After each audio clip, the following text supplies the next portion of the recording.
ও দিদি লেবু কত করে? হ্যাঁ 10 টাকা কয়েন দিলে হবে?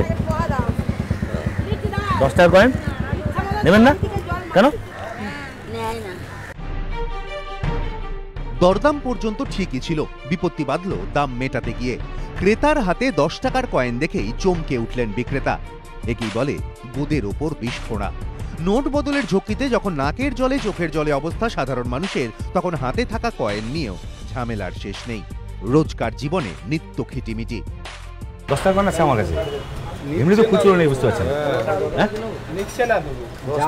চলবে না কিন্তু এরকম তো দাদা সরকার তো কিছু বলেনি না নিতে। সরকার নিচ্ছে না তো, আমরা যদি এক্ষুনি কাউকে দিয়ে নিচ্ছে না তাহলে আমরা কি করবো? একই ছবি ওষুধের দোকানেও। 10 টাকা কয়েন নেবেন? কয়েন বন্ধ কেন? কয়েন নিচ্ছে না তো, নিচ্ছি না 10 টাকার কয়েন। 10 টাকা কয়েন কি হয়েছে? জানি না কি হয়েছে। কয়েন বাতিলের গুজব আর নকলের আতঙ্ক ছিলই, নোট বাতিলের ধাক্কায় আরো তীব্র হয়েছে সেই আতঙ্ক। সব মিলিয়ে বেশ কয়েকদিন ধরে লেনদেন প্রায় বন্ধ 10 টাকার কয়েনের। কোনটা আসল, কোনটাই বা নকল, ভালো করে জানা নেই অনেকের। আসল নকলের সেই জটিলতাই ভয়ঙ্কর হয়ে উঠেছে রাস্তাঘাটে। 10 টাকার কয়েন দেখলেই আঁতকে উঠছেন সবাই। বাস, ট্যাক্সি, অটো থেকে অটোয় গ্যাস ভরার পাম্প, সব জায়গায় এক ছবি। এখানে সমস্যা হচ্ছিল, আমি 400 টাকার গ্যাস ভরতে এসেছি, তো 300 টাকার নোট আমি দিয়েছি, আর 100 টাকার 10 টাকা কয়েন আমি দিচ্ছিলাম। উনি বললেন যে আমি নেব না। তো ভেতরে গিয়েও আমি জিজ্ঞাসা করলাম যে কী হলো দাদা, আপনারা নিচ্ছেন না কেন? তো বলছে না এখন নেওয়া হবে না। কালকে আমার সঙ্গে ওরই ঝামেলা হয়েছে, আমি 10 টাকার 160 টাকা রয়েছি, 150 টাকা দিয়েছি, 10 টাকা কয়েন দিয়ে আমার কাছে নেব না। 500 ও 1000 টাকার নোট বাতিল হলেও বিজ্ঞপ্তি দিয়ে ভারতীয় রিজার্ভ ব্যাংক স্পষ্ট করে দিয়েছে নিষিদ্ধ হয়নি 10 টাকার কয়েন বা অন্যান্য নোট।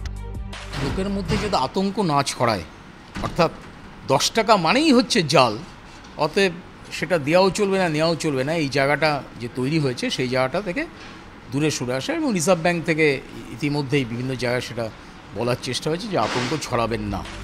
তাহলে কেন কয়েন না নেওয়ার অভিযোগ উঠছে পেট্রোল পাম্পগুলির বিরুদ্ধে? কয়েন আমাদের জমে যাচ্ছে, তো সবাই তো কয়েন দিচ্ছে না, সব তো কয়েন জমে যাচ্ছে, এবার সেই কয়েনগুলো আমরা কোথায় দেবো? আসলে আতঙ্ক কাটছে না কিছুতেই, কারণ এক ঝলকে দেখে বোঝার উপায় নেই আসল নকলের ফারাক। সেটা বুঝতে গেলে দুটো কয়েন দেখতে হবে ভালো করে। আসল কয়েনে 10 লেখার ওপর 10টি দাগ থাকে, নকল কয়েনে থাকে 15টি দাগ। আসল টাকায় 10 লেখা থাকে 2 রঙের ধাতুর মাঝের অংশে, নকল টাকায় 10 লেখা একেবারে কয়েনের মাঝখানে। আসল কয়েনে রুপি চিহ্ন আছে, নকলে নেই।